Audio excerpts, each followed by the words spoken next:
All right, let's take a look at the soft bodies. And soft bodies are objects that deform during the animation, during the simulation. And we got a typical example here. We've got a oil barrel, and we'd like to explode it. So what I've got here inside is again a sphere, and that sphere is just going to create that explosion kind of effect. So we're going to delete that sphere or hide it in the end, but that's going to be our pressure pushing out to create the explosion effect. We've got the debris or the fragments. So we've got different pieces of this geometry. They're all, and you see that they're kind of tessellated. And it's important because if we want to do a soft body simulation, we need those vertices to store the animation. And if it's not correctly subdivided or subdivided a lot, we're not going to get a lot of transformation out of those.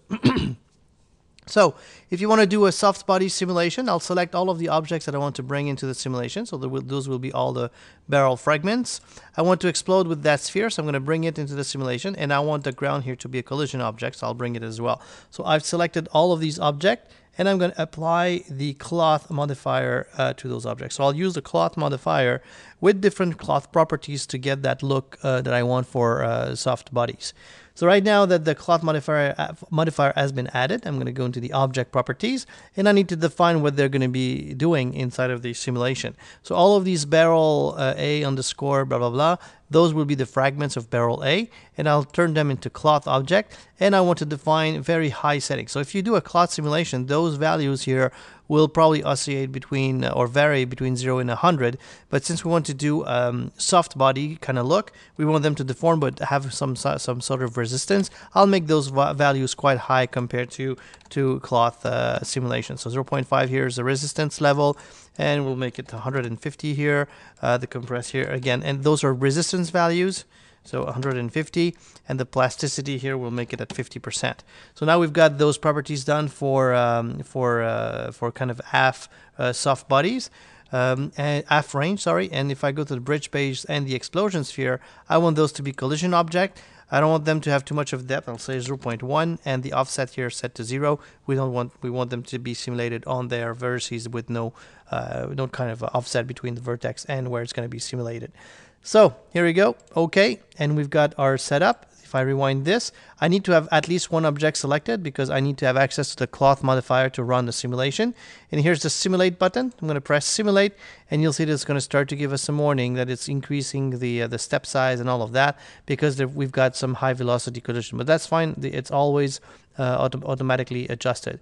And we're going to simulate on a few frames. You see that it's a bit longer to simulate than rigid bodies because it has to simulate the resistance for every vertex and every face. So it's a little bit more of a complex simulation than the one that we did for rigid bodies. So I'm going to cancel it for now and just scrub through what we have so far. If I just press play, you'll see that this is what we have, and we're stopped there. So since I knew that it was going to take some time, I've prepared put it in the oven and bring it back. So we've got the explosion here as a soft body, and we get the fragments falling on the ground. But you see here, what's happening is that it explodes well, but as it falls on the ground, it kind of loses it starts to flatten out because it doesn't have enough resistance to resist the change of shape. So what we would like to do is that after it explodes, after it has been twisted by the heat of the explosion, we'd like those to have a bit more stronger resistance so that they kind of stays twisted when they fall on the ground. So for that, what I'll do is that I'm currently at frame, I'm going to select the ground here. I'm currently at frame 9, so I'm just going to truncate the simulation here. So you see that we only have 10 simulated frames, so it's kind of stopped there, but that's fine. And I'm going to go into the object properties, and I'm going to change, and this is barrel B because, like I said, I've kind of simulated it before, so it's not barrel A. So I'm going to select barrel B, and instead of having the basic simulation settings here, I'm going to load the rigid body simulation setting, and those values are extremely high, like 2000. And if you still see some resistance or you have very dense object and they kind of collapse on themselves, don't hesitate to bring this to 10,000 or 20,000 values if you want to. So the higher those values are, the more rigid your bodies will be. So for these type of objects and the size that they have, 2000 was fine. So I'll just say okay. And from there, I'll say simulate again, and you'll see that those objects, as they fall on the ground, they will tend to kind of try to keep their shape rather than flattening out. Of course, it takes a bit of time, so I have prepared that. So rigid body done. We'll get that here. So as it explodes and then as it falls on the ground, you see that it doesn't flatten out. It stays with that shape here without flattening too much. So that gives us a better effect of the rigid bodies falling on, kind of a soft bodies transforming into rigid bodies throughout the simulation. So you can change those settings during the animation to get the effect that you want.